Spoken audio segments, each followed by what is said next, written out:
Mark Andre of Arcata, California, has devoted his career to exploring the woods in Northern California. As the town's environmental services director, it was his job to spend time out in the wilderness. He knew the area like the back of his hand, or so he thought. Recently, while he was out marking trees to be harvested in the Arcata Community Forest, he stumbled upon something just past some trees he had never seen before. It certainly wasn't there last time he'd been in the area. It was almost perfectly camouflaged, and as Mark moved closer to it, he realized it was some sort of elaborate, makeshift cabin. Clearly illegally constructed, he wasn't quite sure what he'd find when he went inside. The cabin was situated in one of the most remote areas of the Arcata Forest. Mark hadn't explored this area since about 1985, back when he was still just a forest technician. Obviously, whoever built this wasn't expecting to be discovered. The first thing Mark noted about the cabin was that it seemed to be fairly well constructed. Every now and then, rangers will find random pieces of debris put together by someone looking for shelter in the woods, but this was far from random. It was expertly planned. The cabin measured roughly 8 by 12 feet and was estimated to be about 15 feet high. It featured a peaked roof, a front porch and an awning, and plywood walls covered in tarps. It was even built on a solid concrete foundation. Mark could only assume its isolation was what made constructing the cabin possible in the first place. "I didn't see it until I was 12 feet from it," he explained. "It's in the perfect out-of-the-way spot where it wouldn't be detected." What made the cabin even more mysterious was that no footpaths or trails led to it. Mark also noted that there didn't appear to be any sort of environmental abuse or littering, which commonly accompanies this sort of thing. Whoever lived there clearly respected nature. Mark decided to call forest technicians Javier Noguera and Nick Manfrodia for help. Along with park ranger Heidi Grossman, they trekked back to the site to explore the inside.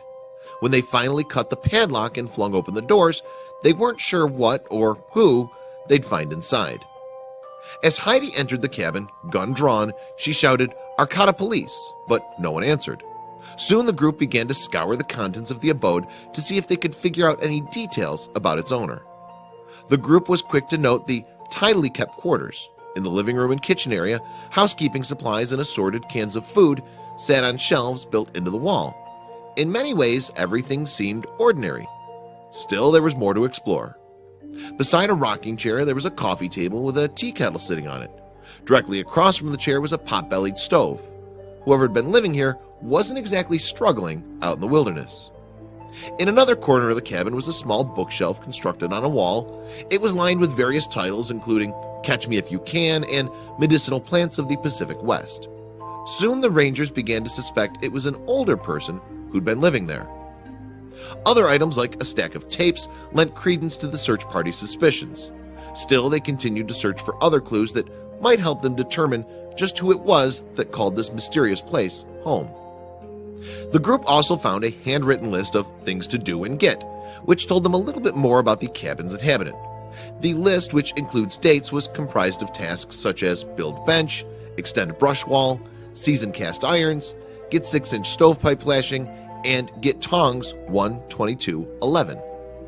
Near the stovepipe, the group also found a copy of nearby Humboldt State University's The Lumberjack newspaper, dated March 25, 2015. Between the list and the paper, the team started to piece together a timeline for when the cabin's owner might have lived there. While they did find 2 driver's licenses, they each bore the names of different people, and they didn't lead the search party to any conclusions as to who lived there. They could only assume the person was visiting seasonally.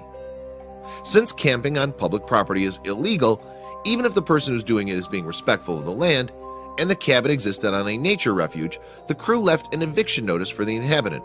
From there, things really got strange. When authorities returned to the cabin site at a later date, they found it had been totally deconstructed. The only trace of it was a charcoal squatter symbol where the cabin once sat.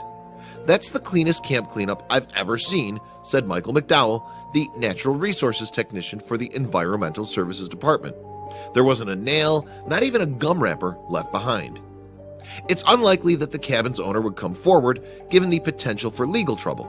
After all, the cabin was built on public land. Still, it's pretty impressive they were ever able to construct it in the first place. Talk about a mystery.